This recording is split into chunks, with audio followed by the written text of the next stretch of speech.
¿qué relación podemos encontrar entre la parashá de hoy y el acto de purificación que ha venido teniendo lugar en Iberoamérica, que mañana va a continuar aquí en New York y que va a continuar ocurriendo en todo el mundo hispano, increciendo en los días por venir? Hay tres cosas que están bien destacadas en esta parashá sobre la cual quiero edificar la clase sabática de hoy. Primero, Moshe Rabenu en esta parashá nos cuenta cómo rogó a Hashem que le permitiera cruzar el Jordán y entrar en la tierra prometida, verla, tocarla con sus propias manos, caminar por ella con sus propios pies y saborear la plenitud de las riquezas de la promesa de Hashem a su pueblo que él mismo había sacado de Egipto. Y es precisamente debido a este ruego que esta parashá se llama así, ¿ok? Be'et-Hanan y rogué, como se traduce. Esa es la primera cosa. La segunda cosa que trata nuestra parashá es la repetición de los 10 mandamientos.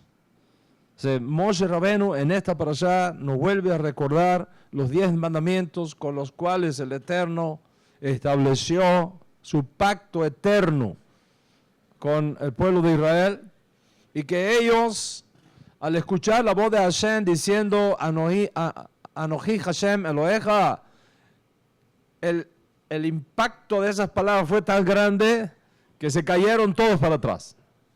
Se cayeron todos. Hay un midrash que dice, se murieron. Y Dios los tuvo que resucitar a todos. Y entonces le pidieron a Moshe Rabenu que actuara como intermediario. Dice, no oigamos nosotros más la palabra de Hashem, porque si Hashem vuelve a hablar, nos morimos otra vez. Entonces, Moshe acepta ser el intermediario entre él, el pueblo y Hashem. ¿Ok? Y en este contexto, Hashem acepta ese pedido. Moshe se transforma en ese intermediario del pacto en Sinaí y les asegura que si ellos son fieles al pacto, grandes bendiciones vendrán sobre nuestras vidas. Y como sello de ese gran momento, Moshe Rabenu nos entrega el Shema. Shema Israel, Adonai Eloheinu, Adonai Echad, donde se afirma la unidad y la unicidad de Hashem como la marca distintiva del monoteísmo judío y de la fe de Israel. Y la tercera cosa importante que trata la parashá que he seleccionado para compartir la clase hoy es el hecho de la naturaleza única y sagrada de Israel, su misión sacerdotal especial en el mundo, y por lo tanto Moshe Rabenu nos da el mandamiento de ningún hijo de Israel debe casarse con gentiles, porque de hacerlo así, lo más probable es que van a desviar el corazón de los hijos de Israel de su lealtad a Hashem y van a comprometer seriamente la misión sacerdotal única y especial que tiene Israel como nación santa, como nación del pacto. Se está prohibido casarse con gentiles. De ahí es donde viene no hacer yugo desigual con los infieles. Okay.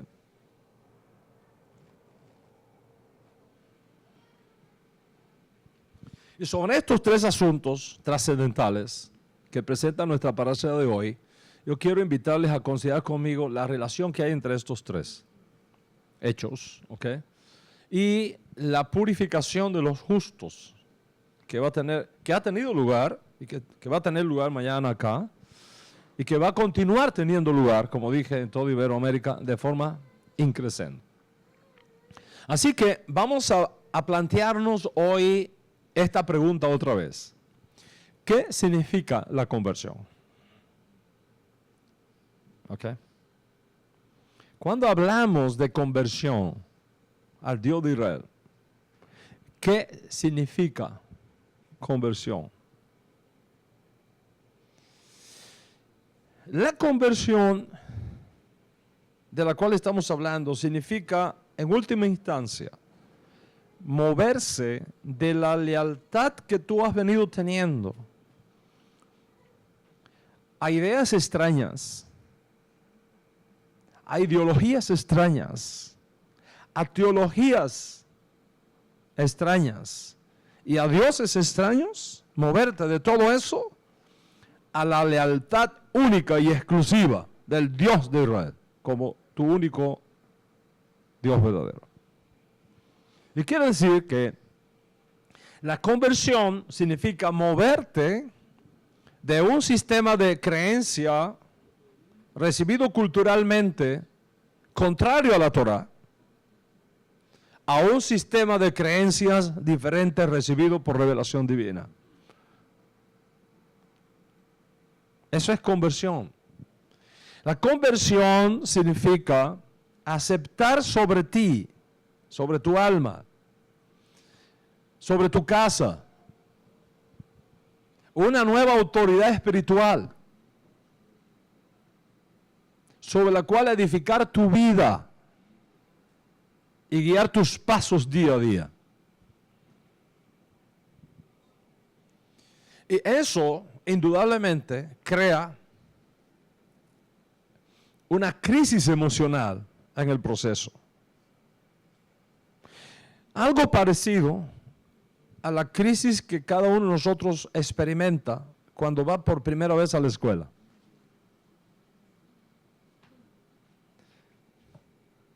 Cuando vamos a la escuela, descubrimos que aparte de papá y mamá, hay otras autoridades. Y tenemos que aprender a sujetarnos a una nueva autoridad, que no es papá y que no es mamá. Y hay ciertas características que muestran si una persona realmente ha hecho ese proceso de conversión que incluye la aceptación de una nueva autoridad en su vida. Por ejemplo, una marca distintiva es que cuando uno enseña, uno nunca usa su nombre, sino el nombre del que te dio la autoridad. Hasta que tú tengas la esmijá que te permita enseñar con tu nombre propio.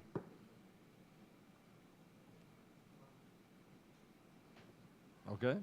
Hasta el año 1995 yo no podía enseñar Torah en mi nombre propio. A partir del año 1995, cuando mi rabino me autorizó, entonces ya yo pude empezar a enseñar con mi nombre propio. Mientras tanto no podía.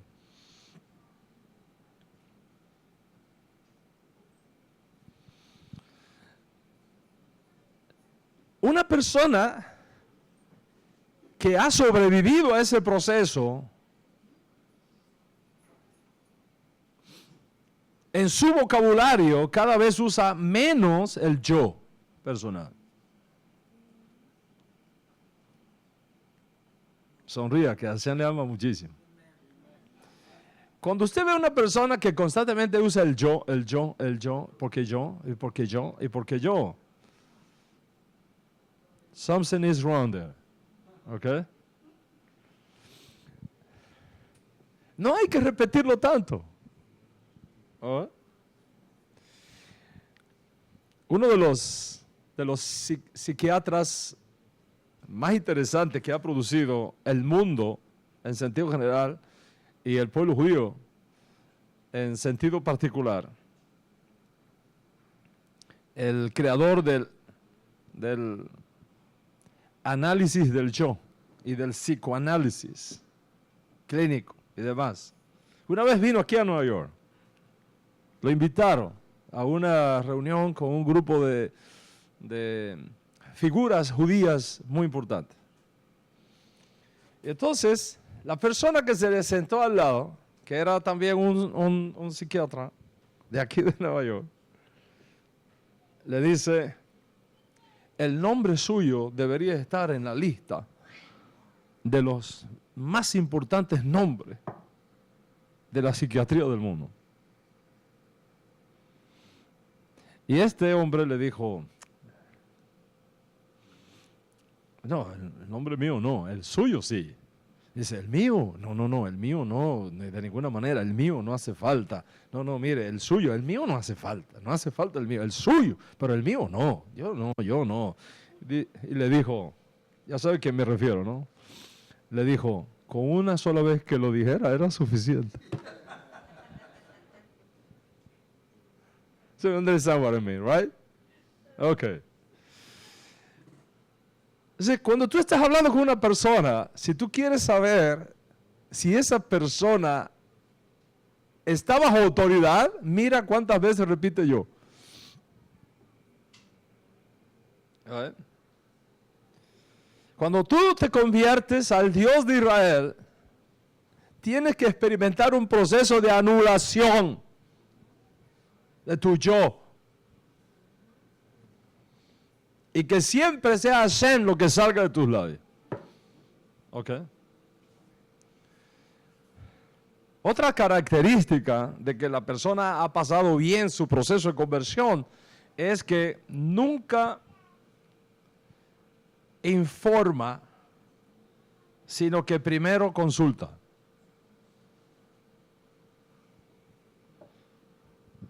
¿Eh? Se consulta primero, se informa después. Pero si tú informas primero, something is wrong there. ¿Ok? Vamos a suponer que un chico acá se me acerca y me dice, Jajam, quiero decirle que anoche fui a casa de fulano y tal, le pedí la mano, me comprometí con la chica y me quiero casar en febrero próximo. ¿Qué le parece? ¿Qué me va a parecer? Si ya lo hiciste, ¿qué va a parecer? Pero si me hubieras consultado antes, te hubiese dicho que le revises bien la salud, porque esa niña tiene SIDA. ¿Cómo así? Consulta primero. ¿Me entiende lo que estoy hablando? Otro proceso, otro indicativo de que esa persona ha entrado en el proceso de conversión es que no se ofende cuando es corregida.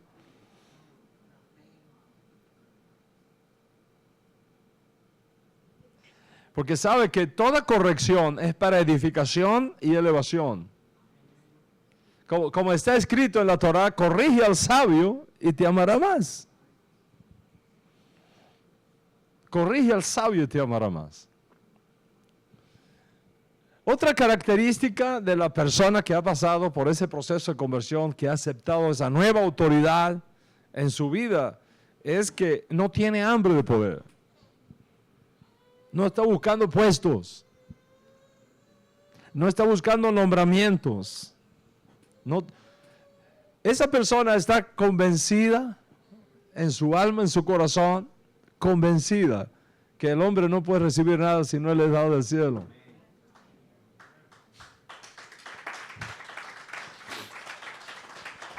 Esa persona está convencida que Dios no te quita nada, te libera de. Esa persona sabe, no perdí el trabajo, me liberó de ese trabajo.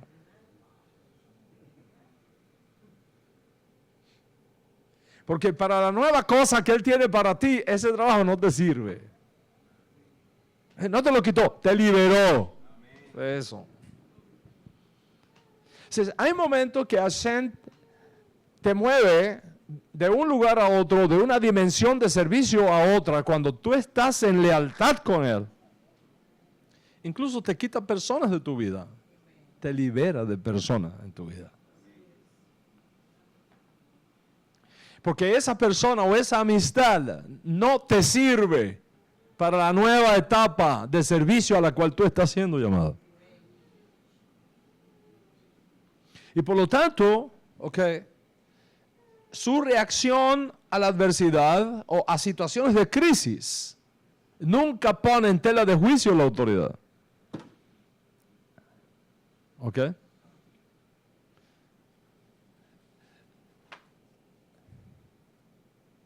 Cuando uno entra en ese proceso de conversión, de anulación, llega un punto en que ya tú no buscas el aplauso de los hombres. Porque para ti es suficiente el reconocimiento del cielo. Si cuando tú escuchas a una persona que se ofende porque no me nombraron,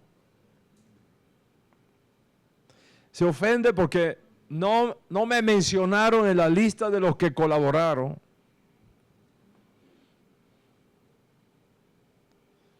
hay mucho ahí todavía que dejar, hay mucho que anular. ¿Y sabes qué? Te digo algo. Esta es una conversación que quiero tener hoy contigo, ¿no? Te digo algo. El mejor regalo que te pueden hacer es que no te reconozcan.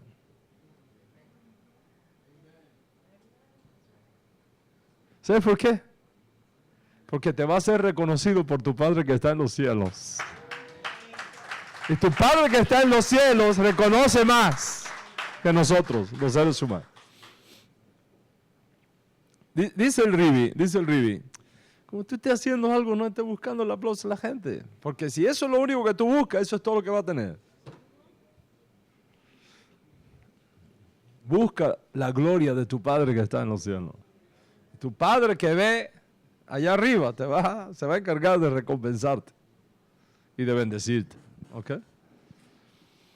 Una persona que entra en este proceso de conversión, de lealtad exclusiva al Dios de Israel, no guarda rencor en su corazón. No es iracundo, no es contencioso, no retiene las toxinas de las raíces de amargura en su alma, porque entiende que todo es para bien. Absoluto. ¿Y qué más podría decir? Como una marca de que realmente ese proceso de conversión y de lealtad exclusiva al Dios de Israel está teniendo lugar en tu vida. Esa persona siempre busca la paz entre los hermanos. Siempre. No es un llanero solitario. Es un aglutinante en la comunidad. Es una persona que junta a la gente. No que las separa, no que las divide, las junta. Es un hijo de Aarón que siempre anda buscando la paz entre los hermanos. Y por eso dice el Código Real, sujetaos a vuestros jueces. Sujetaos a vuestros jueces, no difamarlos, no criticarlos a priori. ¿Saben por qué? Porque los soldados no tienen la información sobre la guerra que tienen los generales.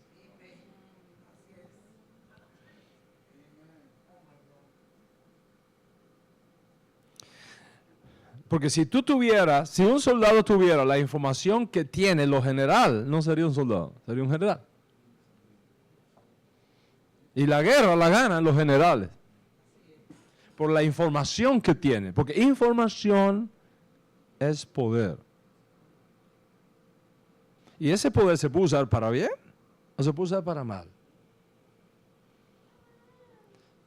Eso, ¿qué pasa? ¿Qué pasa? En la comunidad judía, presta mucha atención, en la comunidad judía, cuando el rabino local, que es la máxima autoridad de parte de Hashem ahí, cuando el rabino toma una decisión y tú no la entiendes, no lo cuestiones. Es que él tiene información que tú no tienes.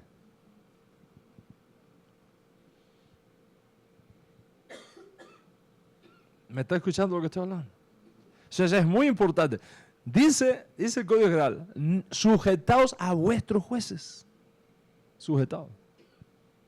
O sea, la enseñanza del judaísmo nezarita en relación al respeto y obediencia que debemos dar a nuestros maestros de Torah es un principio fundamental.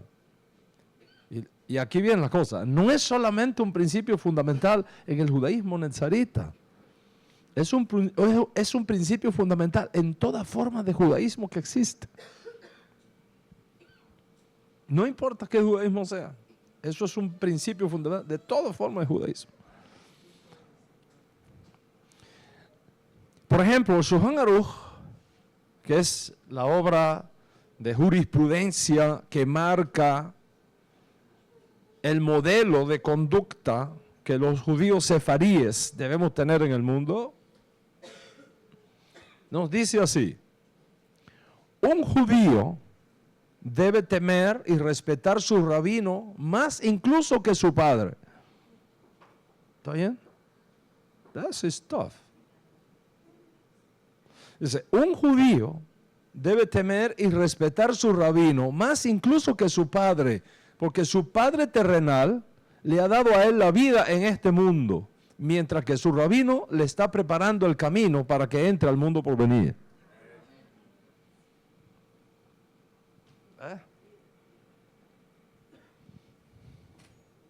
Shulchan Aruch dice, y cito, ¿no? Es una grave ofensa irrespetar a un maestro de Torah. Porque Jerusalén fue destruida solamente cuando el pueblo comenzó a irrespetar a sus autoridades.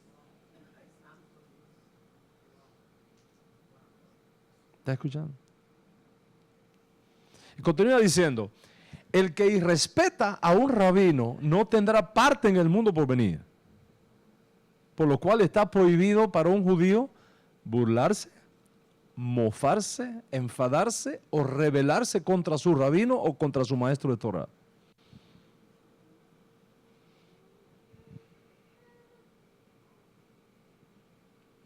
Espero que después de esta clase usted quiera seguir su proceso de conversión.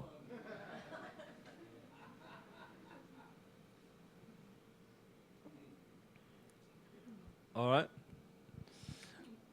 Dice más, dice Shulchan Aruch en Yoredea, comentando un tratado de talmúdico, Sanedrín 110a, que es uno de los famosos files del Sanedrín, dice, cualquiera que desafía las instrucciones de su rabino es como si desafiara a Dios. Y el que irrespeta a su rab es semejante a prenderle fuego a la presencia divina. Todo aquel que cuestiona las decisiones de su rabino desafía la presencia divina. Y uno que meramente tenga malos pensamientos contra su rabino es como pensar mal contra Dios.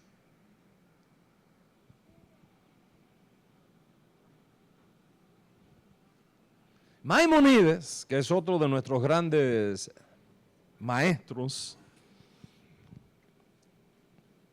de Torah, sefarí, en su majestuosa obra Mishneh Torah,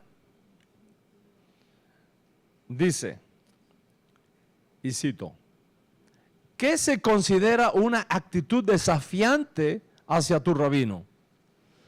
Todo el que se atreva a enseñar sus propias interpretaciones de la Torah, hacer su propia interpretación de la ley, y asumir sus propios pensamientos sin previa consulta y aprobación de su rabino, aun si su maestro se encontrara en otra nación, está prohibido.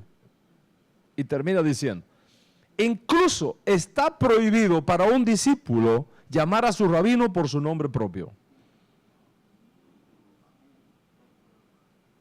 Usted puede leer todo el Código Real y nunca verá a ninguno de los discípulos de Yeshua diciéndole, Yeshua, te está llamando. ¿Verdad que no? ¿Cómo se dirigen? Maestro, rabí, ribi. ¿Ok? Ahora, el rabino no está por encima de la ley. El rabino está bajo la ley también. ¿Qué pasa si el rabino se equivoca? Es un ser humano, se puede equivocar. ¿Cómo haces? ¿Okay? Cuando es evidente que tu rabino está haciendo algo incorrecto a tu juicio. Dice, en el caso que un talmid considere que la decisión o instrucción de su rabino está errada, debe guardar silencio. No hacer comentarios apresurados y sentarse a solas con él y preguntarle las razones de sus decisiones. Y si aún después considera que está errado, entonces respetuosamente convéncelo con la verdad. Pero no está permitido a un estudiante desafiar públicamente a su maestro y mucho menos hacer juicios de sus decisiones sin antes consultarle.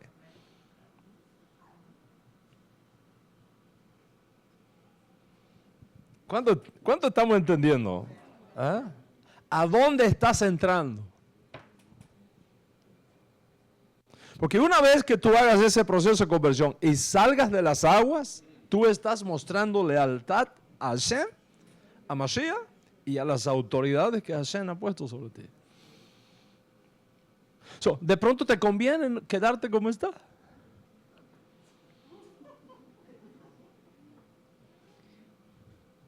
Avot 5:7 dice, hasta un erudito, cuando está en presencia de un erudito mayor, no debe levantar su voz ni presentar opinión, aun si nunca ha aprendido nada de él. Cuando yo me encuentro en algún lugar con el Rabbi Fisher, yo no doy opiniones. Yo no doy opiniones. Por respeto a mi maestro. Cuando usted está en presencia de un rabino, usted no da opinión. Usted escucha, aprende y pregunta. Sonríe, que a Hashem le ama muchísimo. ¿Ok? Consecuentemente, cualquiera que se llame discípulo y no trate respetuosa y decorosamente a su rabino, según la ley de Moisés y la jurisdicción hebrea, es sujeto a excomunicación. ¿Por qué digo esto? ¿Y por qué es importante? Porque el judaísmo, yo lo he enseñado en otros foros, ¿ok? El judaísmo es 25% Torah escrita, 75% Torah explicada. Judaísmo es 25% escritura y 75% explicación de los jueces de lo que significan esas escrituras.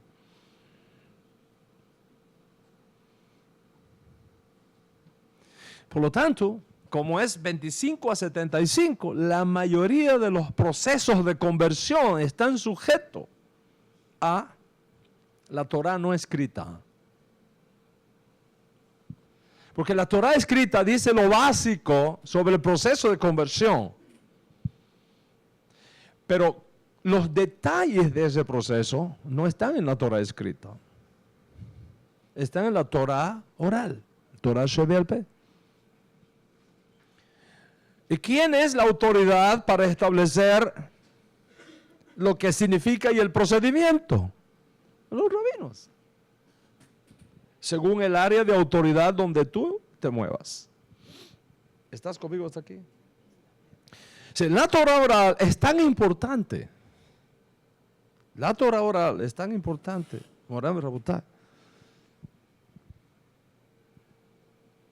Que incluso la legitimidad del Mashiach depende de la Torah oral, no de la Torah escrita. ¿Ah?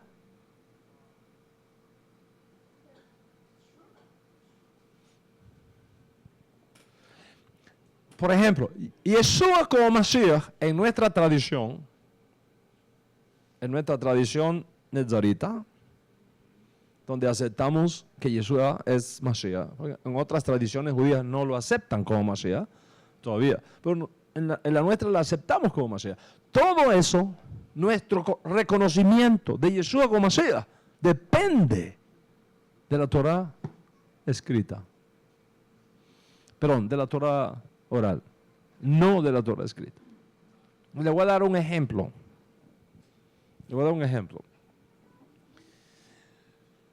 ¿de quién es hijo el Mashiach? Yeshua hizo esa pregunta una vez. ¿De quién es hijo el Mashiach? De David. ¿Verdad que sí? Mashiach es hijo de... Si no es hijo de David, no puede ser Mashiach.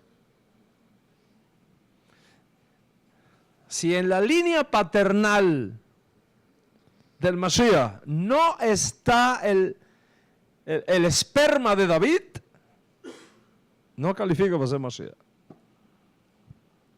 Tiene que ser de la simiente, del espermatozoide de David.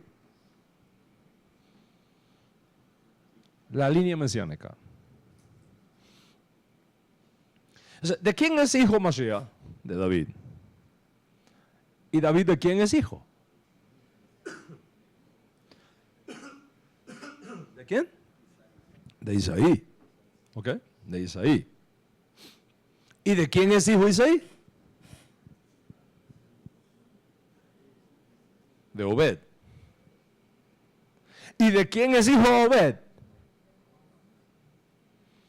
De Boaz. De Boaz. De Boaz. ¿Con qué esposa? ¿Con? Ruth. Con Ruth, ¿verdad?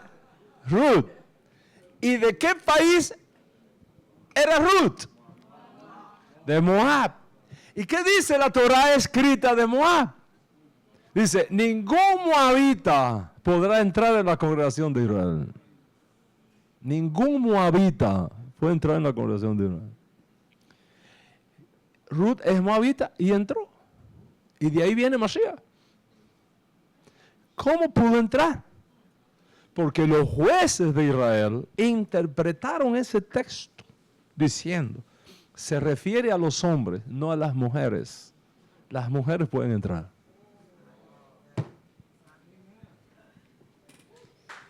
¿Ah?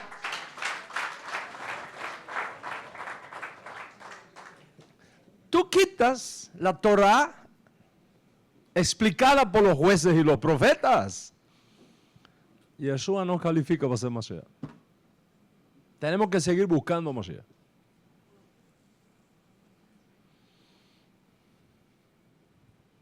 Entonces, como es esta relación 25-75, la mayoría de los procesos de conversión dependen de la decisión jurídica del rabino que la está dirigiendo.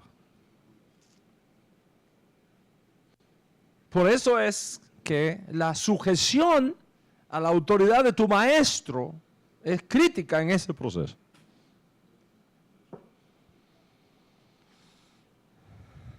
Sobre esa base vamos a conversar.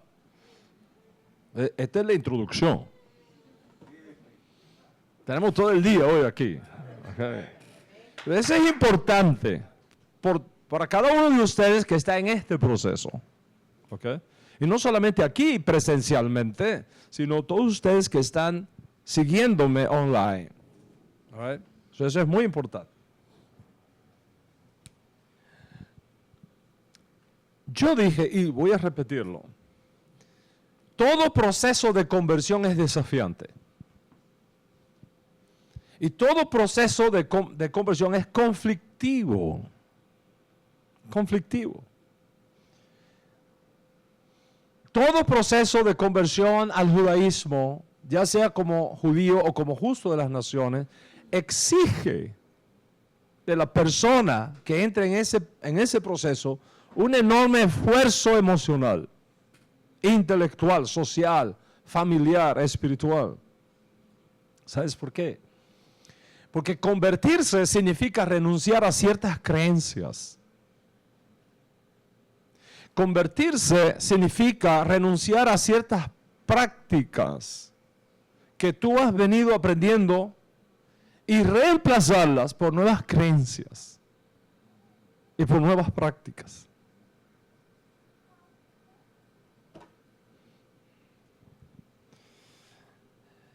La conversión no importa por qué vía sea, ya sea por retorno, ya sea por despeje de duda, ya sea por Yirat Hashem, o por cualquier otra razón válida, incluye, especialmente dentro del concepto de Medinat Israel,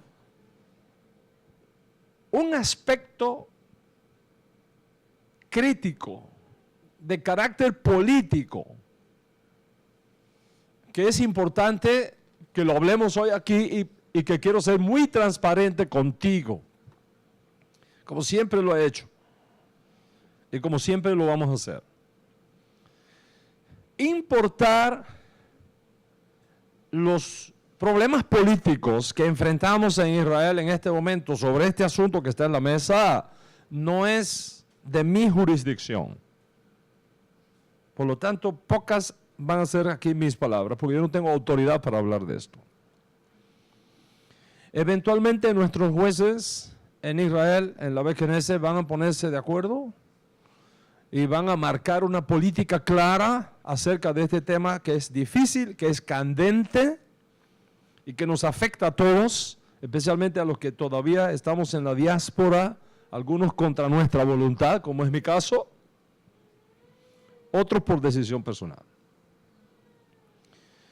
El tema del giur, de estos procesos de conversión no es fácil, es complejo, pero al mismo tiempo es extraordinario y es instrumento de redención, de esa redención de la cual hablaron los profetas y que la saludaron de lejos con Emunah Hashem. Sentido general, el judaísmo no es misionero, y quiero subrayar eso.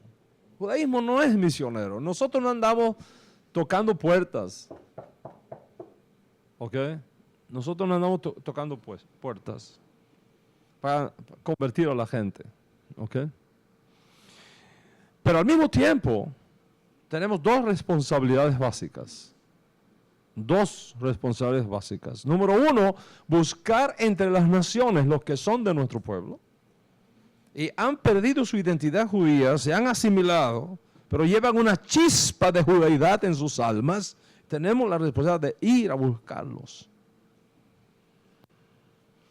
Y segundo, tenemos la responsabilidad de enseñar a las naciones acerca del monoteísmo hebreo y de los principios y mandamientos por los cuales Dios va a juzgar a la humanidad. Específicamente me refiero a los 7 mandamientos universales que Dios entregó a las naciones sobre la base del pacto noágico que estableció a través de Noé 1000 años antes de Har Sinaí.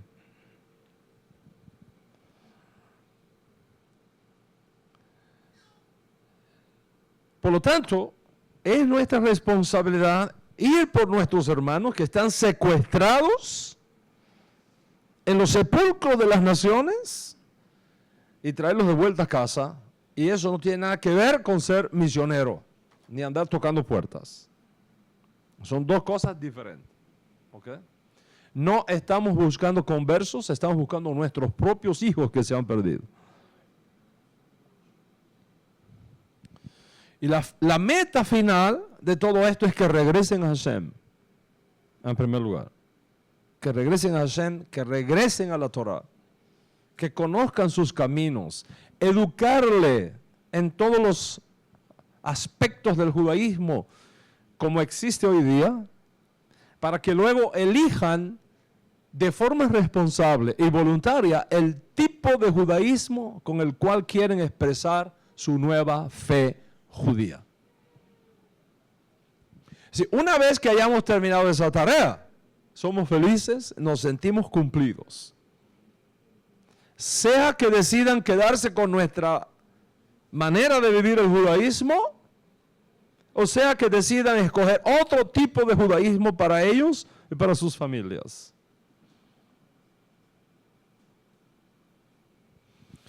Una vez que los hemos encontrado, una vez que los hemos educado, una vez que los hemos formado en los caminos de la Torah, cualquiera que sea la decisión que tomen, será respetada y protegida. No solo respetada, protegida. Por mí y por esta casa que yo represento. En otras palabras, si un punto determinado, un hermano de entre nosotros, de una de nuestras comunidades, decide irse a otro tipo de judaísmo, no le vamos a decir, te va a ir una maldición, te va a ir esto y te va a ir aquello, por hacer esto, y vas a perder la salvación y empezar con el miedo y la cosa. This is not the way that we work. Eres nuestro hermano. Si tú sientes y te has convencido que hay un judaísmo mejor que el nuestro y tú quieres vivir en ese otro judaísmo, te bendigo, te abrazo y que te vaya requete bien. Y que cuando nos encontremos en la calle nos podamos abrazar. Porque Israel es un solo pueblo, no dos pueblos ni tres pueblos. Un solo pueblo. ¿Ok?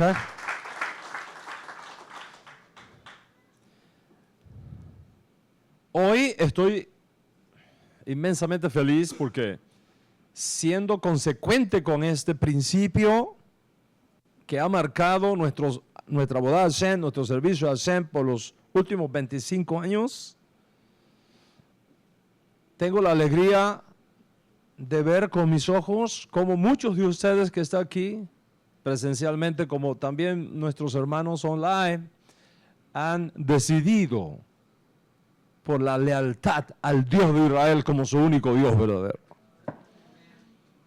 Y encima de eso, la alegría de escuchar que han elegido el judaísmo que predicamos en esta casa como su judaísmo para servir a Dios.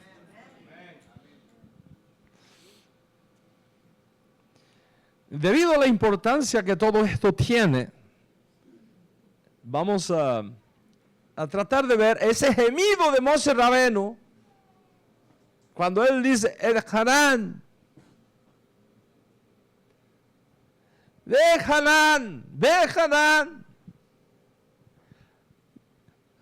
rogué, supliqué, como algo que le sale de lo más profundo del alma a uno.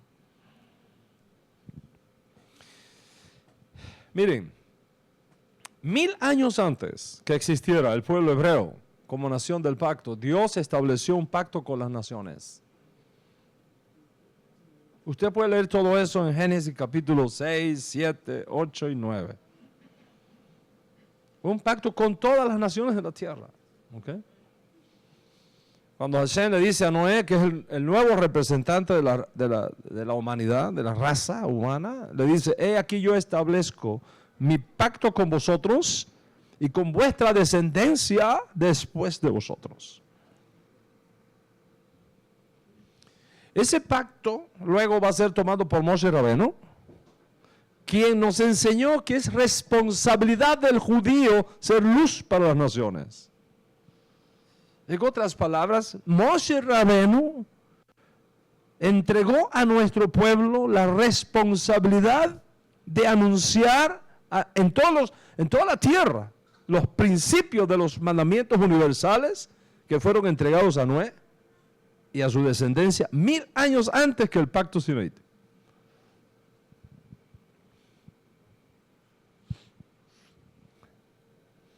Esto fue necesario porque las naciones se perdieron en la idolatría, se apartaron de los caminos del Eterno. Entonces, Hashem toma una nación y la hace depositaria de una Torah para el pueblo judío y de una Torah para las naciones. Una Torah para el pueblo judío, una Torah para las naciones. Si nosotros miramos, por ejemplo, los 10 mandamientos, dados representativamente de todos los mandamientos de la Torah, está compuesta por 620 letras. ¿Ok? 620 letras. Y eso es una alusión a los 7 mandamientos dados por Noé. A Noé y a sus hijos. Que son 7. 613 mandamientos a Israel, más 7 mandamientos a los hijos de Noé, da 620, que son las 620 letras que conforman los 10 mandamientos.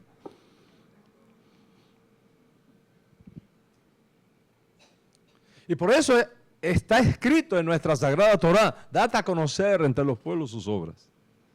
Date a conocer en toda la tierra sus portentos. Y por eso está escrito en nuestra Torá, anuncien en los pueblos su salvación, su Yeshua, su salvación. ¿Okay? Jonás, por ejemplo, fue enviado fuera de Israel, a la tierra de Nínive, hoy Irak, para procurar la salvación de esa ciudad. Y Yeshua toma esa misma enseñanza de Moshe Rabeno y le dice a sus discípulos, ustedes son la luz del mundo, son el modelo. ¿Ok? Y aunque no somos misioneros, ni hacemos proselitismo para hacer a los gentiles judíos, al mismo tiempo aceptamos a los que sinceramente se quieren convertir al judaísmo como resultado de la luz que levantamos entre las naciones. Ya mencioné el caso de Ruth. Ese es un caso típico. Tu pueblo será mi pueblo, tu Dios será mi Dios.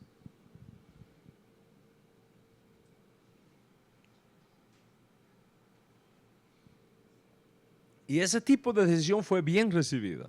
Le voy a dar una lista representativa de grandes figuras que hicieron su proceso de conversión, como tú lo estás haciendo hoy, o culminando hoy. Va a ser más específico. Quizá el caso más típico después de Ruth sea la esposa de Joseph. La esposa de Joseph en Egipto, que según una tradición hizo su conversión al judaísmo, y de ella nos vienen dos medias tribus de Israel, Manasés y Efraín, que Jacob lo adoptó, no como nietos, como hijos. ¿Okay? Pues, por supuesto, hay un piadoso midrash que nos dice que la esposa de Joseph se trató en realidad de la hija de Dina, que tenía una marquita acá, que su abuelo le puso, etc. Eso es un piadoso midrash. Séfora, la esposa de Moshe Rabeno. Moisés se casó con Séfora, hija de Yitro, sacerdote de Madián, de origen kenita. Lógicamente tuvo que haber hecho su conversión al Dios de Israel para el tiempo cuando Moisés se casa con él.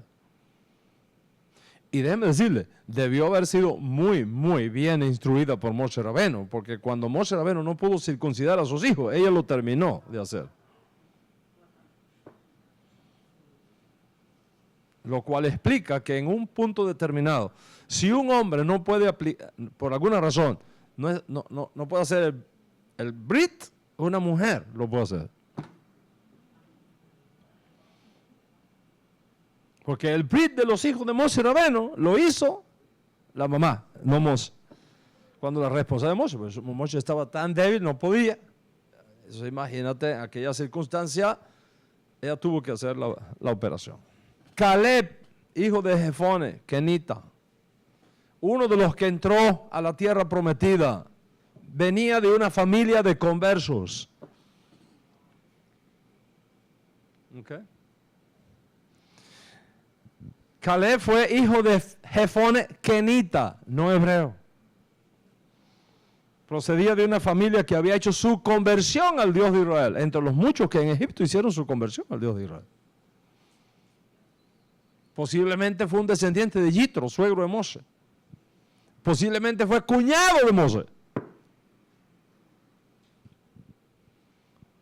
Las conversiones que encontramos en el libro de Esther para la época de Purim, durante los días de Mardochai y de Esther, según la Megilá de Esther, muchos se hicieron judíos. Muchos.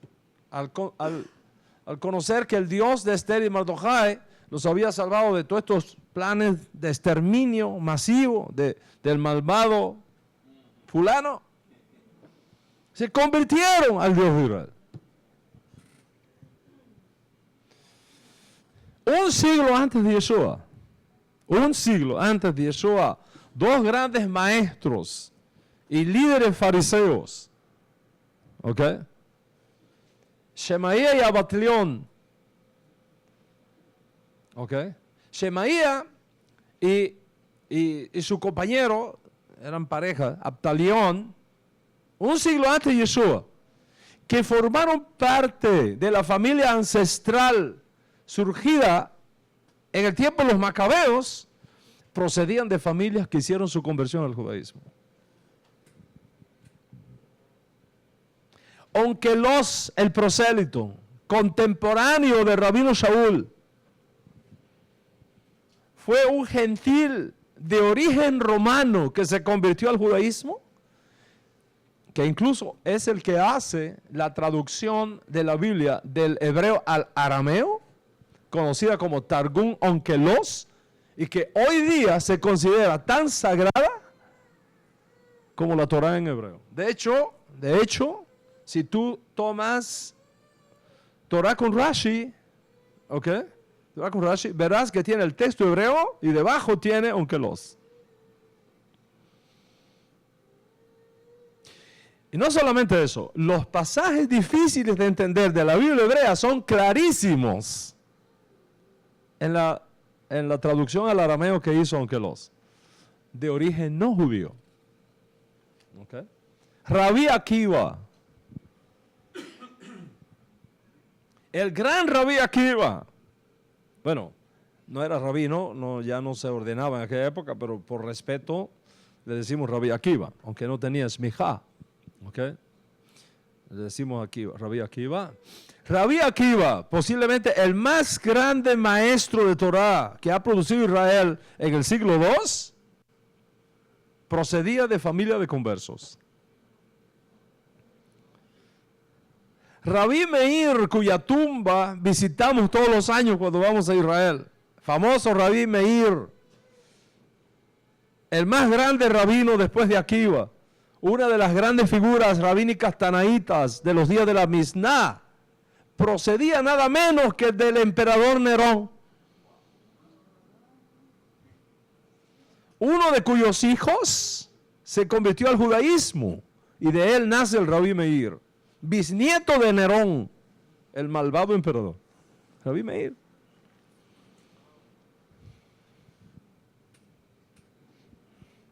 Los Casares, en el siglo VIII de la era común, que se convirtieron en masa al judaísmo.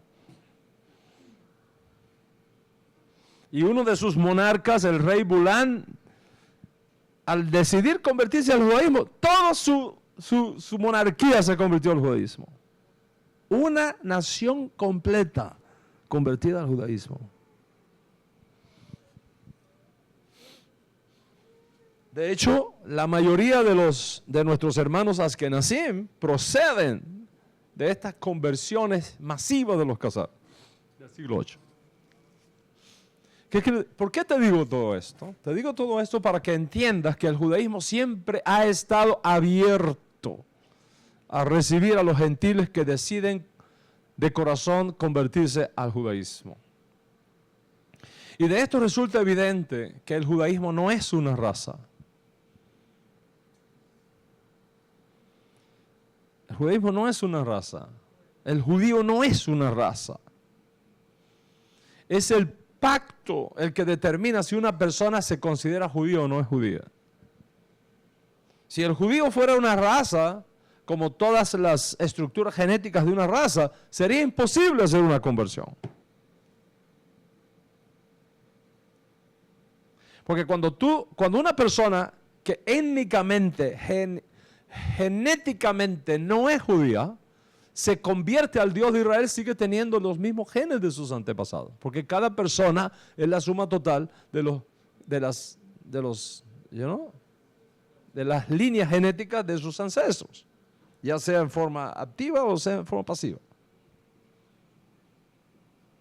Entonces, el hecho de que ahora tú vayas a un laboratorio y mandes a buscar un kit para que te hagan tu ADN y veas si eres judío o no judío. Esa es la mitad de la verdad. Porque si tu ancestro, como el Rabí Meir, fue Nerón, ¿qué te van a encontrar? No eres judío. Entonces tenga mucho cuidado de estarse gastando su plata. ¿Ok? Mandando ahí $300, $400 para ver si eres judío o no. El que quiera hacerlo lo puede hacer. Pero acuérdate de algo.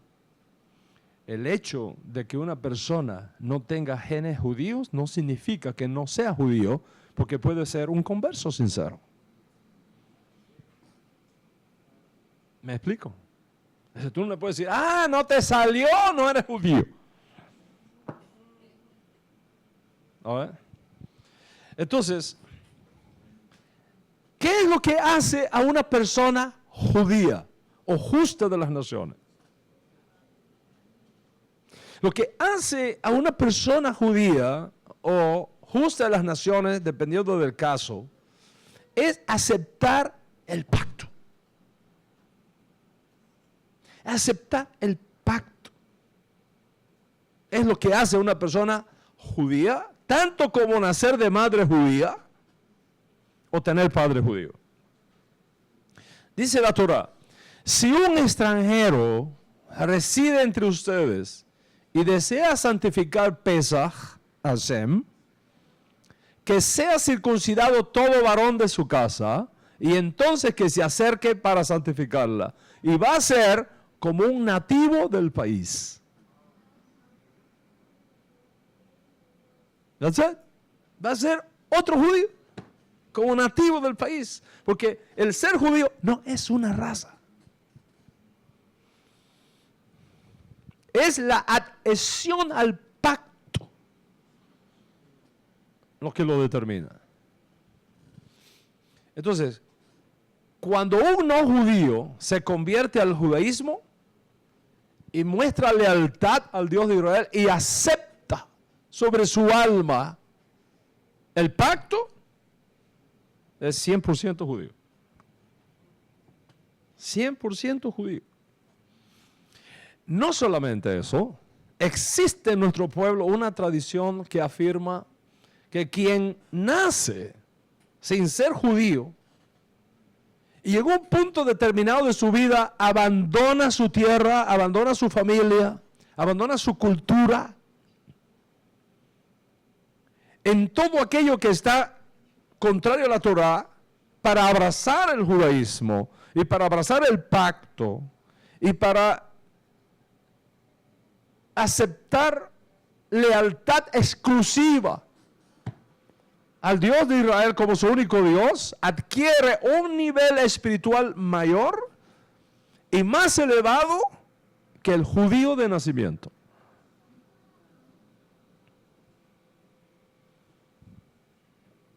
¿Me está escuchando? Más elevado. ¿Por qué? Porque el que nace de madre judía no eligió nada. Naciste.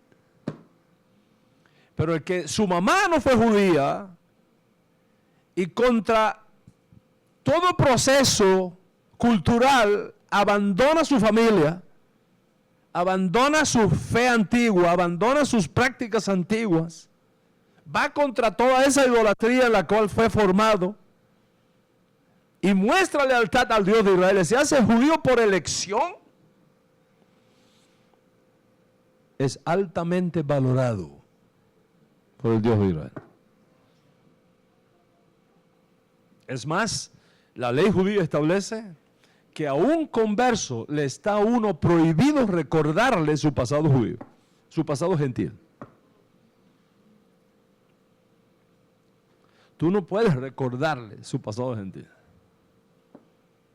Está prohibido. Sobre esa base, dice Rav Shaul, en este caso, dice Rav Shaul, si alguno está en Mashiach, nueva criatura es. Las cosas viejas pasaron y todas son hechas nuevas. El que nació judío no hizo nada para ser judío. Simplemente nació judío, le tocó madre judía y punto.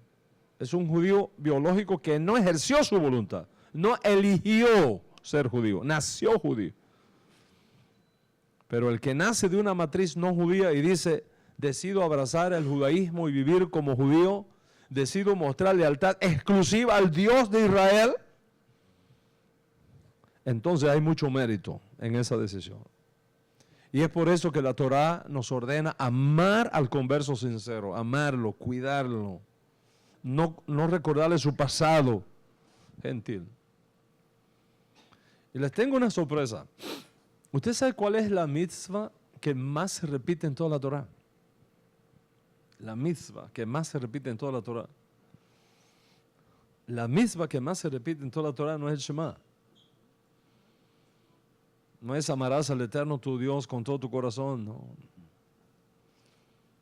La mitzvah que más se menciona en la Torá no es ama a tu prójimo como a ti mismo.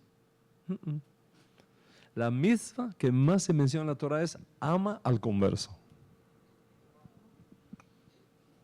Esa es la que más se menciona en la Torá.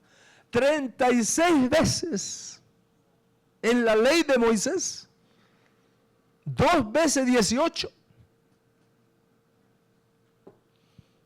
está escrito, ama al converso. En otras palabras, hay más mandamientos para amar al extranjero que se convierte que para amar al judío prójimo que no requiere conversión. Por tanto, está totalmente permitido que un judío se case con un converso.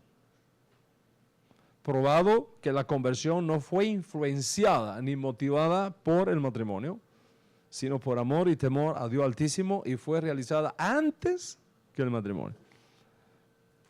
Consecuentemente, cuando en nuestra parashá de hoy se nos prohíbe casarnos con gentiles, está hablando de paganos, pero no para nada de los que hacen su proceso de conversión.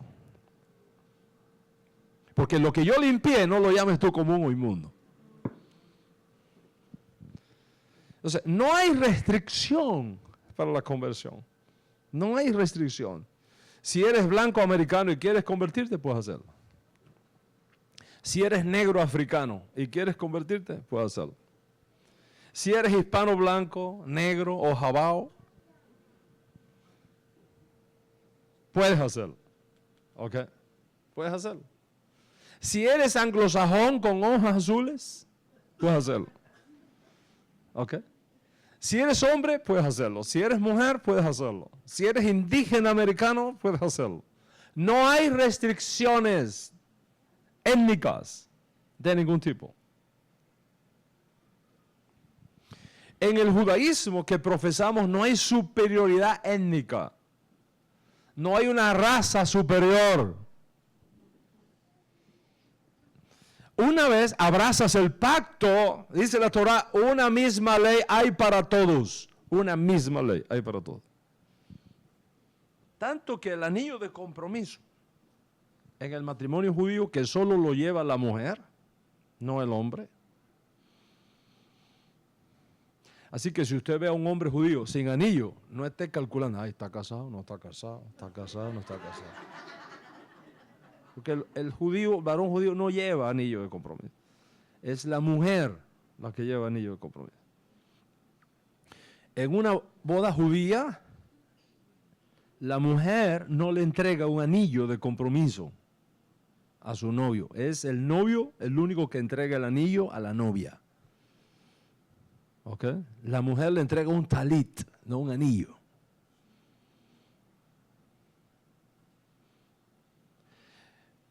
¿Cómo es el anillo que se le puede entregar a una mujer judía el día de la boda? El mismo para todas. No importa que tú seas de la familia de los Rothschild, que puedas comprar un anillo que cueste $50,000 y le pongas todos los diamantes que quieras y todas las gemas que quieras, no sirve para una boda judía. El único anillo que sirve es simple, redondito, sin ningún tipo. Todas las mujeres judías llevan el mismo anillo. Igualito. No hay cambio. ¿Ok? Porque no hay superioridad étnica entre nosotros. A la hora de morirnos y enterrarnos, el mismo ataúd del rico, el mismo ataúd del pobre. Pino del barato. Y no pino procesado, no, pino barato, de que si le cae una agüita se pudre. Ese es el para todos, es así.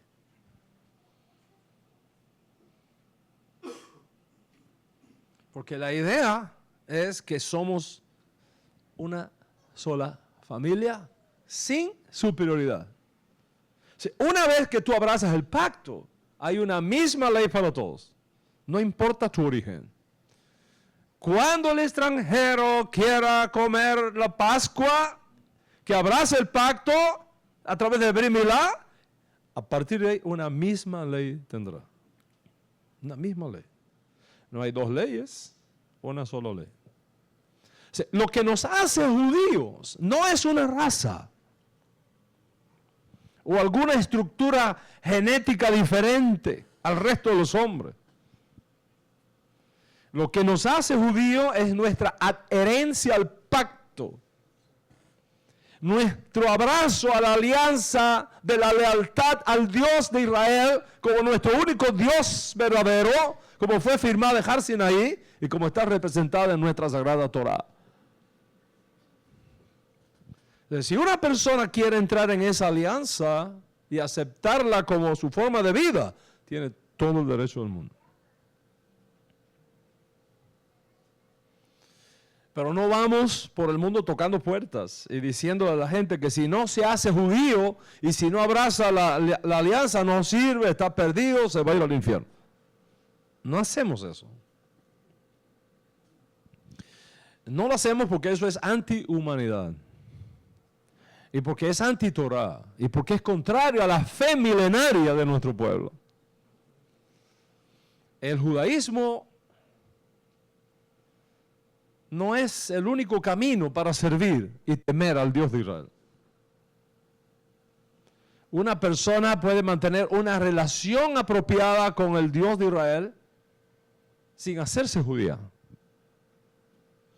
En otras palabras, tú no necesitas hacerte judío para servir al Dios de Israel, para temer al Dios de Israel.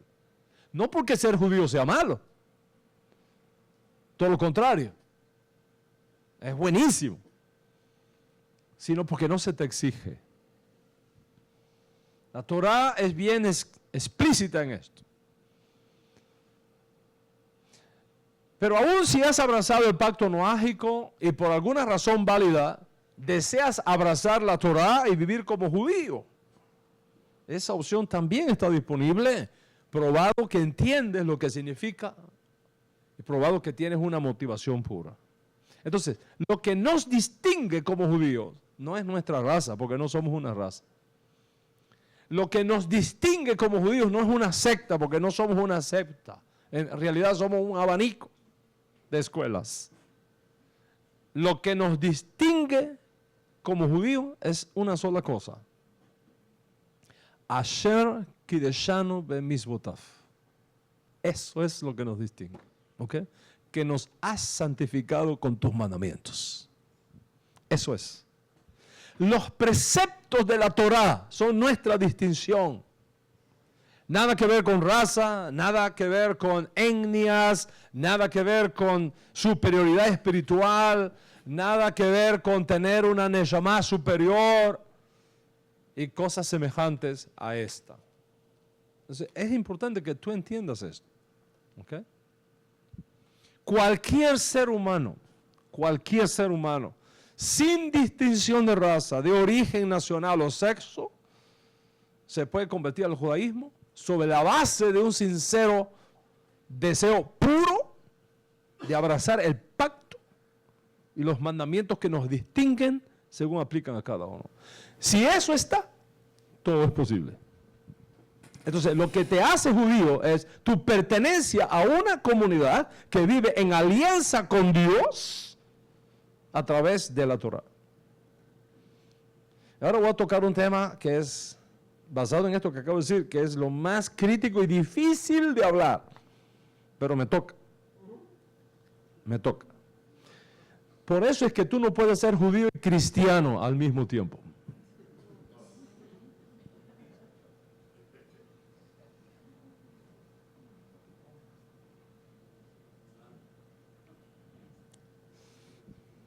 No puede ser judío y cristiano al mismo tiempo. ¿Por qué? Porque el cristianismo, como existe en este momento, no tiene la Torá como pacto. No la tiene. En el cristianismo, y respeto mucho a mis hermanos cristianos y los quiero y tengo excelentes amigos, algunos hasta mejores, que son cristianos. Incluyendo sacerdotes católicos. Los tengo que son amigos. Y que podemos sentarnos y hablar académicamente de nuestras cosas. ¿Ok? En el cristianismo, como existe en este momento, no solamente no está la Torá como vigente, mucho menos como pacto, sino que te vas a encontrar la mayoría de las veces con algo peor todavía. Una teología que aboga por la abolición de la Torá, por la no normatividad de la Torá, la negación de la vigencia y normatividad de la Torá y el reemplazo de la Torá por un pacto distinto. Por lo tanto, como en el cristianismo la Torá no existe como pacto normativo y vigente, tú no puedes ser judío y cristiano.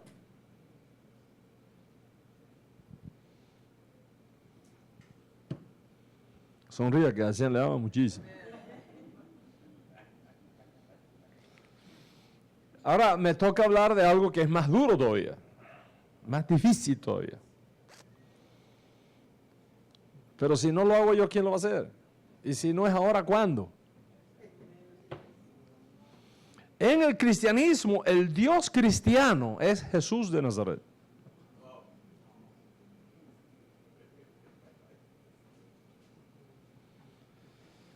En el judaísmo, el uno y único Dios verdadero es el Dios de Jesús de Nazaret.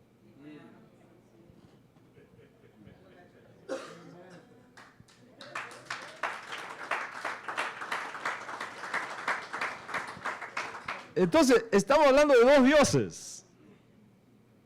El Dios cristiano y el Dios judío. No puede ser cristiano y judío al mismo tiempo, porque vas a tener dos dioses distintos. Jesús de Nazaret, Yeshua HaMashiach, como lo conocemos en hebreo, exige lealtad exclusiva a su Dios. No a él, a su Dios. Dice Yeshua, el que me recibe a mí, no me recibe a mí, es al que me envió a mí. Porque las palabras que yo hablo no son mías, son de él.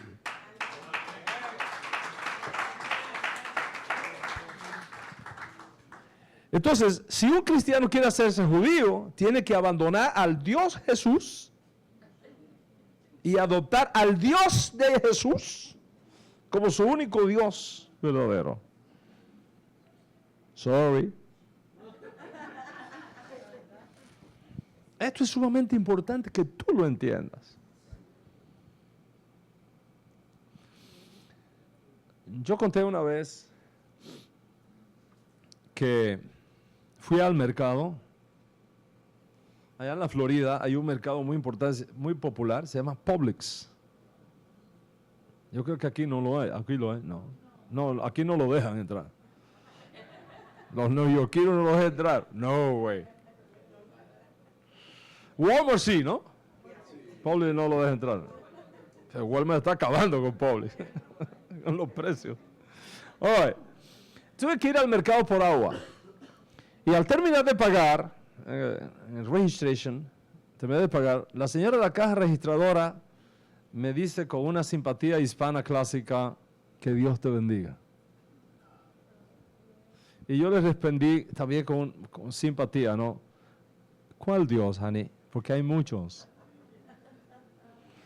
El mío, me dijo, el mío. ¿Y cuál es el tuyo? Dice, Jesús. Y la miré a sus ojos y le dije con simpatía judía, Jesús no es Dios Altísimo. Y yo te bendigo con el nombre del Dios que sirvió y adoró a Jesús. Me miró.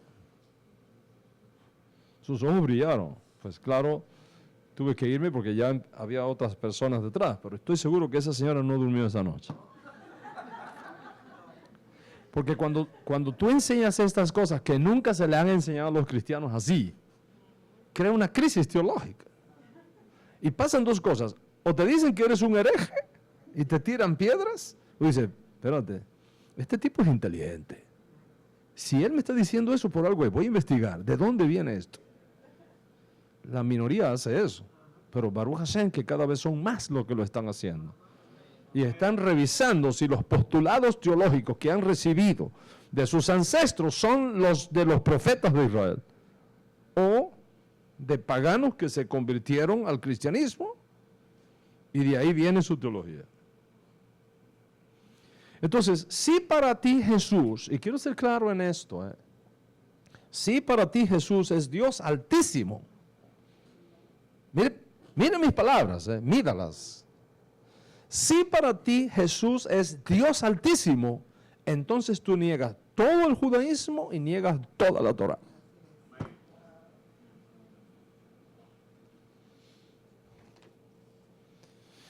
Y por otro lado, que Yeshua sea Mashiach sin ser Dios altísimo es la más grande verdad que te vas a encontrar. O sea, no es necesario hacer de Jesús una divinidad para que pueda ser el Mesías.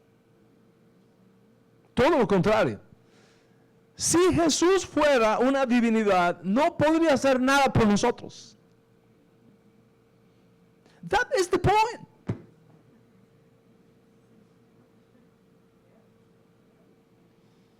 Ese es el punto. Mi amigo, un sacerdote católico, que lo quiero muchísimo, Philip, de origen francés, me dice, Dan, en nuestra teología, si Jesús no es Dios, no puede redimir.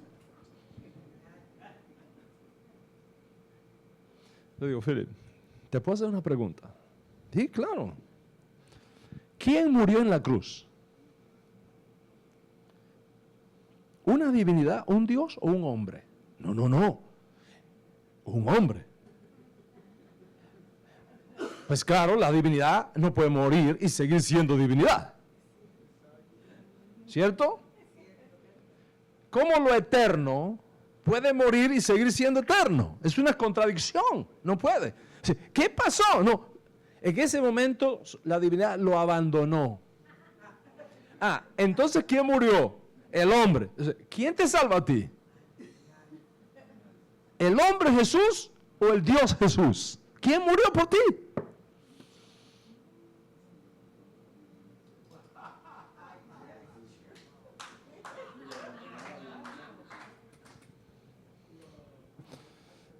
No es necesario hacer de Jesús una divinidad para que pueda ser el Mesías. Todo lo contrario, si Jesús fuese una divinidad, no puede hacer nada por nosotros. No nos puede representar. ¿Sabes por qué? Porque sería totalmente diferente a nosotros. Ni siquiera nos podría servir de modelo. Pues claro, tú venciste la tentación porque eres Dios.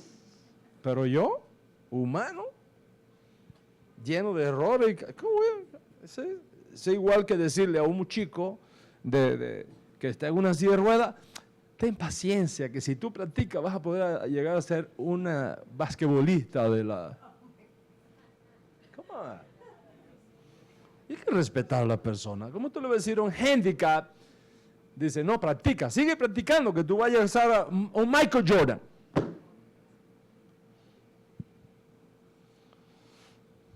Y yo sé que esto es un terreno espinoso para muchos.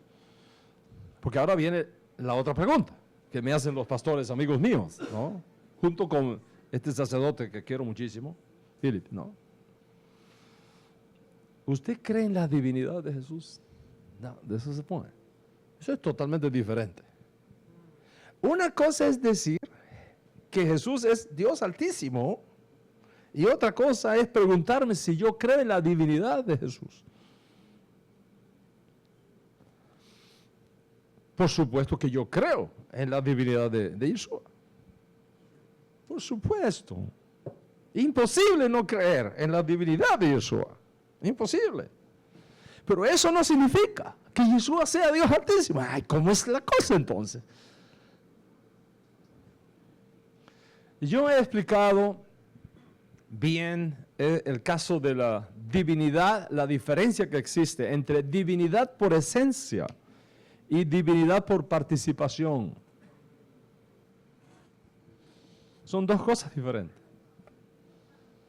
Tanto Yeshua, primicias, como nosotros que vamos por el caminito que Él nos dejó abierto, somos hechos partícipes de la naturaleza divina. Rav Shaul habla de esto. Dice, cuando esto mortal sea vestido de inmortalidad. Y cuando esto corruptible sea vestido de incorrupción. Esa es la mejor definición de divinidad que existe. Algo que es inmortal y que no tiene corrupción. ¿En qué momento vamos a recibir eso? Dice Rav Shaul, cuando esto mortal, refiriéndose al cuerpo nuestro, nuestra persona mortal, dice, cuando esto mortal sea revestido de inmortalidad. Y en una de nuestras cartas apostólicas está escrito, ¿okay?, que sois participantes de la naturaleza divina. Participantes, no esencia. La esencia de la divinidad corresponde solo a Dios Altísimo. Él no la recibe de nadie. Él es la divinidad. Pero en un punto dado, Él la puede hacer partícipe. Y eso fue lo que hizo con Yeshua. Cuando Yeshua se levanta de la tumba al tercer día, fue revestido con el don de la divinidad. Por eso te digo que no es necesario hacerlo un Dios para que sea el Mashiach.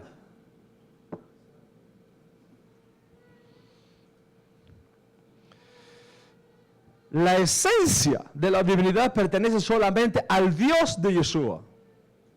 La esencia de la divinidad pertenece exclusivamente al Dios de Abraham, Isaac y Jacob, al Dios de Israel.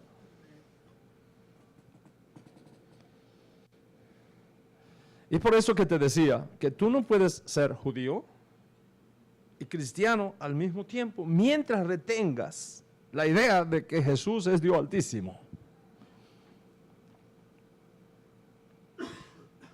Porque solamente hay un Dios Altísimo. El Dios de Yeshua, el Dios de Israel. Entonces, ser judío es decidir abrazar un pacto con el uno y único Dios Altísimo y verdadero. Ser judío es decidir vivir bajo la normatividad de la Torah y adaptarla como tu forma de vida. Y es por eso que todo converso es visto como igual al judío que decidió ser judío y es igual al que nació judío. Y aún naciendo de vientre judío, en el caso del varón, se es judío en el momento que se le practica al niño el Brit Milá de 8 días. En otras palabras, sin Brit Milá no hay judaidad. Esa es la señal exterior. ¿Ok? ¿Cuántos están conmigo hasta acá?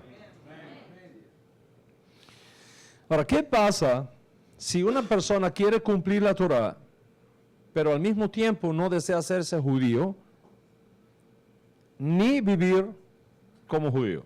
¿Tiene esa opción? Tiene esa opción. La tiene. Hay dos tipos de conversos.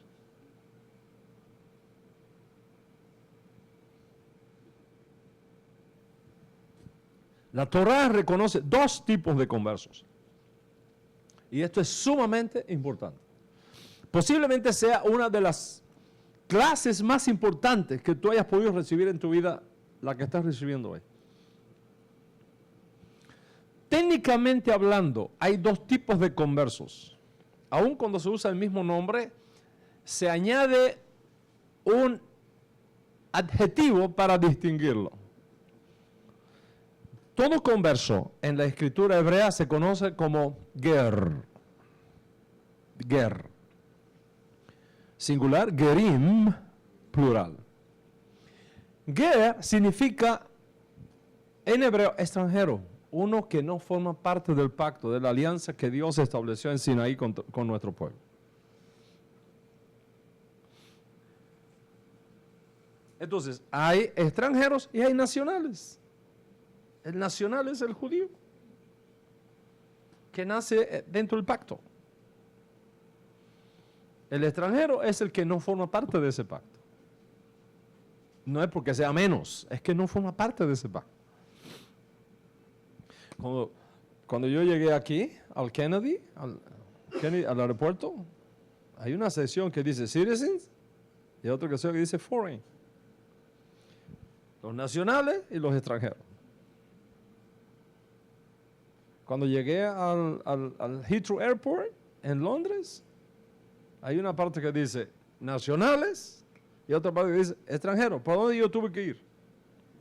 Para extranjero. ¿Eso me hace menos? No, de hecho salí más rápido. Me trataron rapidísimo. ¿Ok? Pero hay dos tipos de extranjeros. Hay dos tipos de inmigrantes. ¿Ok? Está el extranjero turista y está el extranjero residente. La Torá reconoce esos dos tipos de extranjeros. El turista y el residente. ¿Ok? Entonces, voy a darte, para concluir la clase, y la vamos a seguir en la tarde porque algunos de ustedes están mirando mucho el reloj, me ponen nervioso.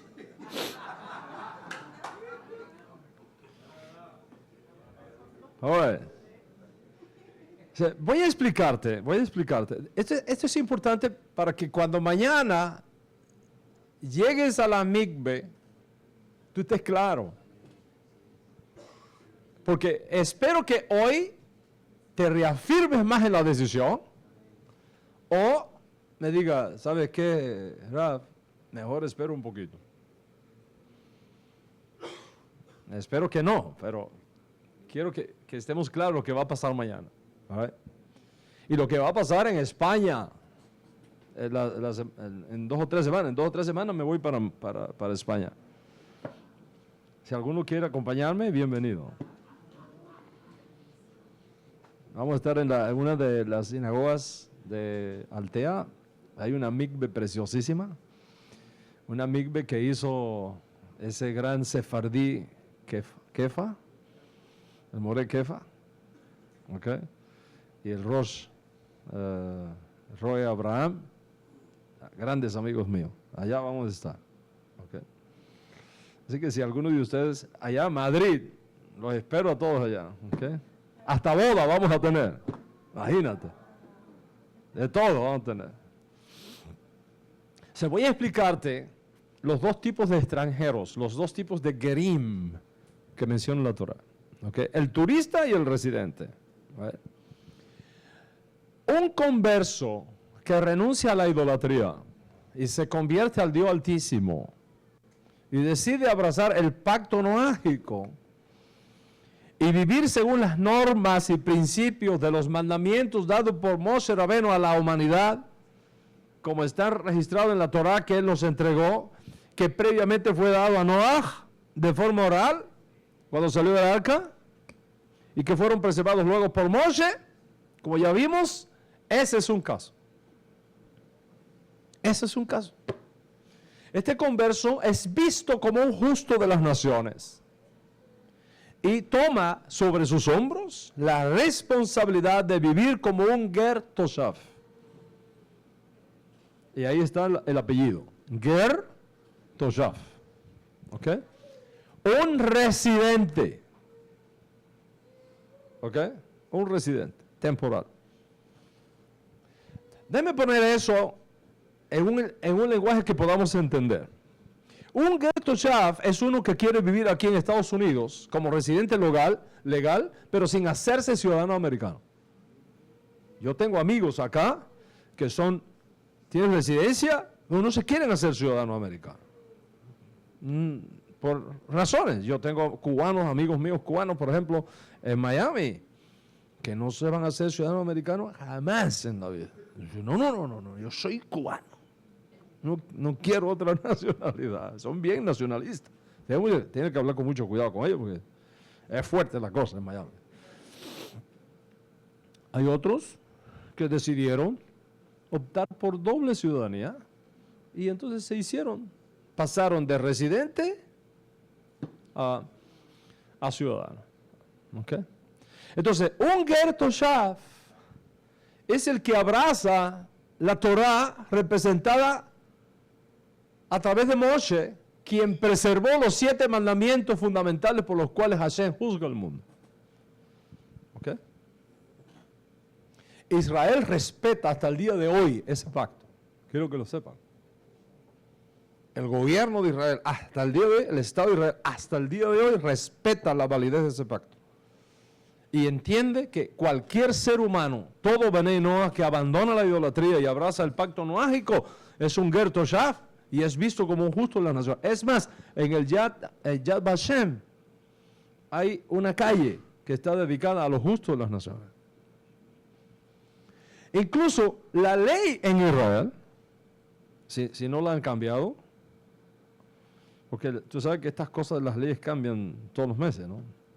Si no la han cambiado, la ley en Israel establece que un Ger Toshav tiene derecho a vivir en Israel como residente legal.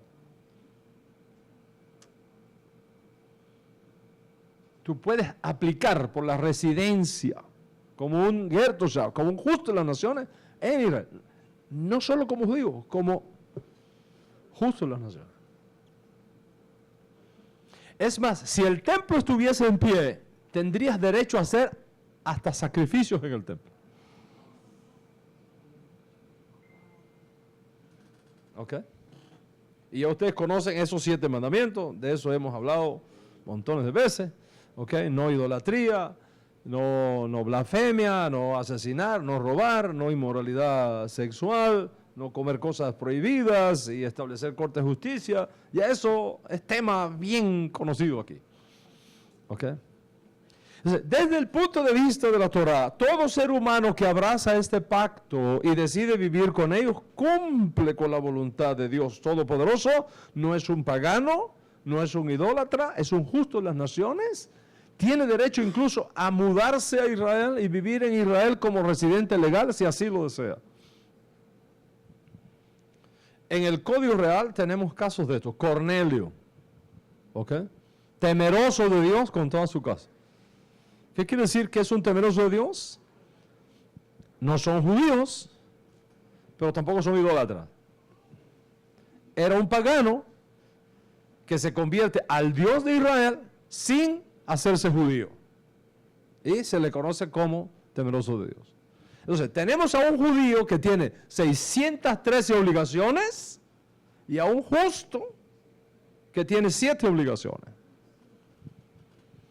Si un justo de las naciones o un temeroso de Dios Altísimo quiere obligarse más a sí mismo en su servicio a Hashem, y no solo enyugarse con estos 7 mandamientos, sino enyugarse también con los 613 mandamientos, las puertas están abiertas. No se le exige, no se le obliga, no se le demanda, pero tampoco se le excluye. Probado que entiende lo que hace y que su motivación es pura. Entonces, si tú decides ponerte encima de tu alma el yugo por los 613 mandamientos de la Torá, Hashem te va a pedir cuenta por eso. Y si tú decides obligarte a ti mismo con los 7 mandamientos universales, Hashem te va a pedir cuenta por eso. Hashem no te va a pedir cuenta por algo que no te pertenece. ¿Ok?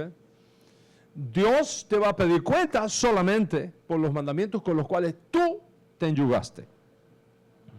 Si eres un Gertoshav, un justo de las naciones, Dios te va a pedir cuenta, no por haberte... Dios no te va a decir el día de juicio, ¿por qué no pusiste Jesús en la puerta de tu casa? No te va a decir eso. ¿Por qué no te circuncidaste? No te va a decir eso. ¿Por qué oraste sin talit? No te va a pedir eso. ¿Dónde están tus tefilín? ¿Por qué no los usaste? Hashem no te va a pedir nada de eso. Te va a pedir cuenta porque no idolatría, no asesinato, no robo, no inmoralidad sexual, etc. Pero no te va a pedir cuenta por las obligaciones de las cuales un judío sí está obligado. O sea, la nobleza universal obliga a 7 mandamientos y la nobleza judía a 613 mandamientos. O sea, el no judío decide qué yugo quiere para sí y para su familia. Y aclaro, esto no tiene nada que ver con estatus, esto no tiene nada que ver con superioridad, porque Hashem no hace acepción de personas. Todos somos iguales delante de Hashem. Unos somos responsables de 613 mandamientos, otros son responsables de 7 mandamientos, a cada uno según su capacidad y a cada cual según su esfuerzo. Mientras más obligaciones, más exigencias, más responsabilidades. Pero no por hacerte judío, y esto es muy importante, no por hacerte judío vas a tener mejor estatus delante de Dios. No por hacerte judío vas a tener más jerarquía. No por hacerte judío vas a tener más dinastía. No por hacerte judío le vas a caer más gracioso a Dios. No por hacerte judío Dios te va a oír más tus oraciones. No tiene nada que ver con eso. Nada que ver. No por ponerte tefilín tus oraciones van a subir más rápido al trono de gloria. Todo lo contrario. Si no eres judío y te pones tefilín, tus oraciones van a tener estorbo.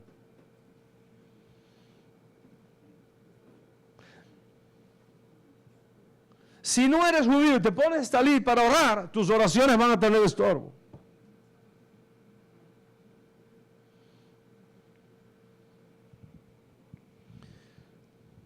Abraham nunca supo lo que era un tefilín. Y Dios Altísimo lo bendijo con bendiciones del cielo y de la tierra.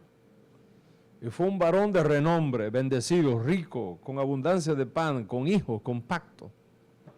Job nunca supo lo que era un talit. Pero Dios Altísimo lo identificó como un varón justo. Campeón de Dios en la lucha contra el Hasatán en aquella generación. Y se portó tan bien en la prueba que Dios Altísimo le dio una mujer mejor, mejores hijos y más riqueza. Así que no piense que porque te pongas tefilín o talit sin requerírtelo, tus oraciones van a llegar más rápido. ¿Ok? Eso es muy importante. ¿Ok? Es más, todo lo contrario. Si no eres judío y te pones un talit para orar, vas a tener problemas en el tribunal. No te van a reconocer. ¿Quién es este? ¿Está en la lista de judíos? No está. No aparece en él. Cuando te hacen, cuando uno está orando, te escanean.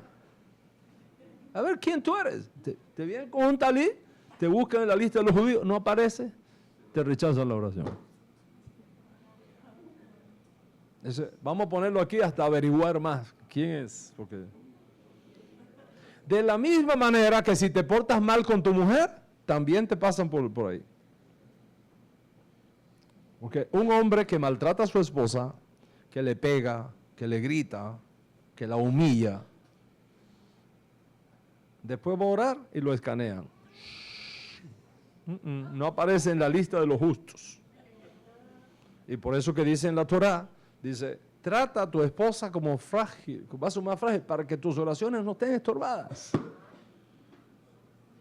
sea, hay muchos techos de muchas casas que se están cayendo, porque las oraciones están pegadas ahí y no llegan.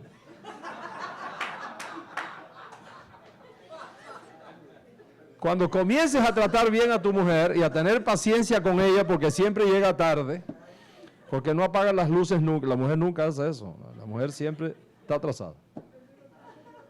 ¿Verdad que sí? Los esposos, mire cómo se ríen los maridos. ¿Verdad que sí? Y la mujer siempre llega tarde, es una razón básica. Cuando ella está sola, llega temprano.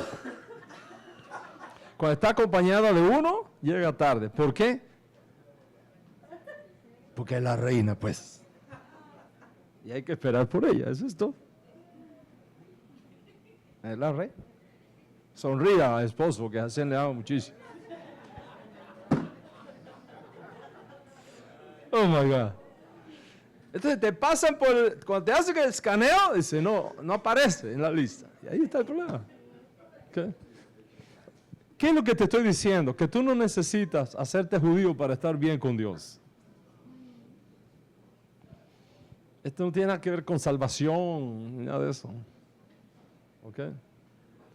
Ahora, en el cristianismo, como en otras religiones, esta alternativa que yo te estoy hablando no existe. Porque el cristianismo, si tú no eres cristiano, te vas al infierno.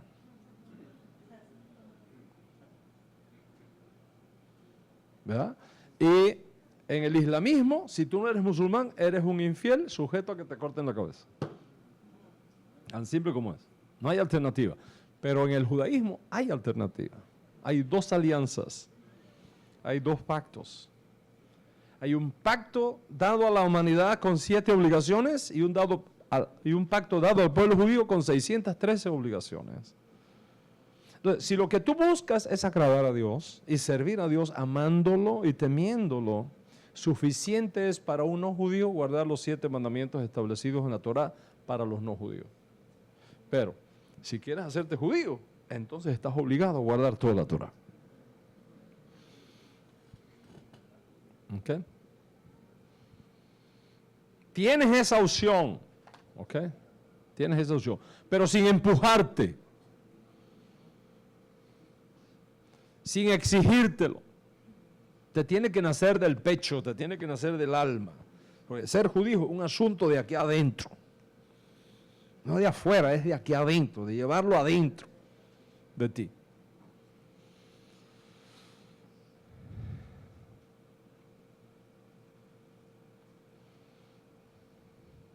Dice Rav Shaul, el que decide por la circuncisión está obligado a guardar toda la Torah. ¿Ok? Y una vez que te haces judío, es irreversible. Ojo. Una vez que te haces judío, es irreversible. Es igual que el judío de padre y madre judío. Si naces judío, no importa lo que hagas ni dejes de hacer, eres judío y vas a morir como judío. Y una vez que te conviertes y te haces judío, lo serás por el resto de tu vida. No te puedes desconvertir después. It's done. ¿Ok? Un judío se puede convertir al cristianismo, pero no deja de ser judío, sigue siendo judío. Puede ser un ateo, pero es judío. Yo estuve en México sentado en una mesa con un judío ateo. Y me preguntó, ¿dónde va a ser pesa? Le digo, voy a hacer pesa en Estados Unidos. Le digo, ¿y usted dónde va a hacer pesa? Y dice, no, lo voy a hacer en la casa. Le digo, ¿pero tú no eres ateo? Y dice, sí, pero soy judío. Hacer pesa en casa. Ateo haciendo pesa.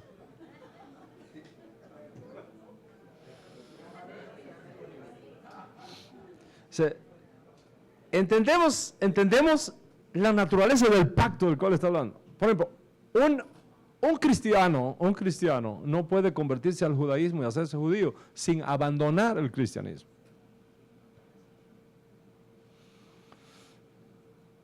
La conversión al judaísmo es un nuevo nacimiento que se vuelve irreversible en el tiempo. No te puedes echar para atrás luego. Sí, no puedes venir a mí para decirme, Rav, desjudeíceme. No te puedo poner el prepucio para atrás. It's done. It's done. ¿Ok? ¿Cuánto están conmigo hasta aquí? Entendemos esto, ¿verdad? Ok. Mire, una vez un judío se mudó para un edificio donde todos eran católicos practicantes, ortodoxos. Sé que los católicos, hay una línea de católicos que los viernes en la noche no comen carne, solo pescado. Los mismos católicos no saben por qué, pero no comen carne, excepto de pescado, ¿okay? El viernes en la noche. Se muda un judío para ahí, y el judío está acostumbrado a comer carne, buena carne, el sábado, ¿no? Aparte de pescado. El judío levanta en el patio, estaba en el primer piso, imagínate, tiene un patiecito, pone ahí a las 4 o 5 de la tarde, pone ahí su asador, hacer un barbecue y tira ahí unos New York steak, ¿okay?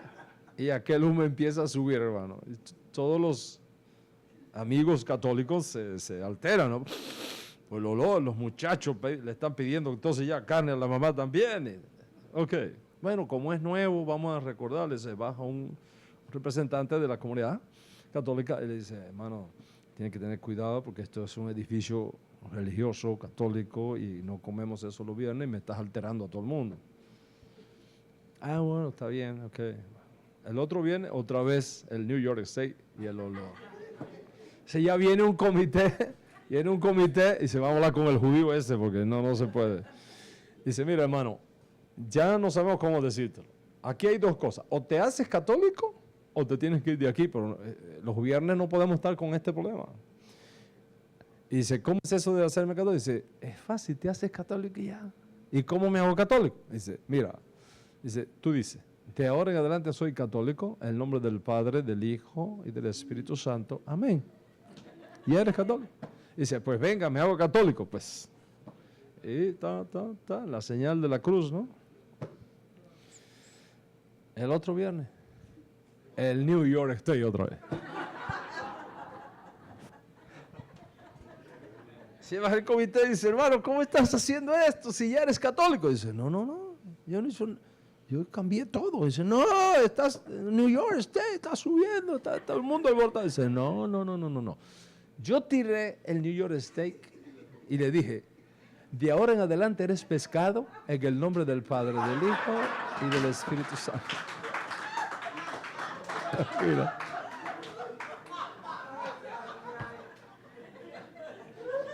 Oh my God. Sí. ¿Cuál es el mensaje que este judío le estaba dando a sus amigos católicos? Dice, no matter what, yo voy a ser judío siempre. No sé en qué paró la historia, no sé quién se convirtió a quién después, qué pasó, si lo votaron, pero esa es la idea, ¿no? Esa es la idea. Hay muchas cosas más que tengo que decir, pero lo haré esta tarde, en la clase de la tarde, Bezrat Hashem, la clase que está pactada para las 4 de la tarde, ¿ok? Como dije al principio, en esta parashá, Moshe Rabenu grita, ¿ok? Grita con toda su alma, porque Hashem le permita cruzar. ¿Cuál es la buena noticia? La buena noticia es que lo que Hashem le prohibió a Moisés, te lo está permitiendo a ti. Hoy tú puedes cruzar el río y ser parte de la nación del pacto. Si eso es lo que está en tu corazón y si eso es lo que está en tu alma. Y por eso quiero que hoy el sobre que has separado y el maser, la sedacá, la donación, que sea, que tengas en tu mano como testimonio de la bendición de Hashem en tu vida, lo hagas diciendo gracias por darme la oportunidad de elegir el destino de mi vida. Gracias por respetarme al punto de no obligarme, sino solo abrirme las puertas y que yo decida hoy, en base a lo que he entendido, en base a lo que he aprendido, hoy yo tomo esta decisión. Yo cruzaré el río. hago esa alianza contigo y me preparo de esta manera para todo el proceso que mañana para algunos concluirá y para otros se establecerá como señal de que tú has abrazado el pacto también. Y si ese es el deseo de tu corazón, bienvenido a casa. Bienvenido a casa, hijo e hija de Israel. Shabbat Shalom.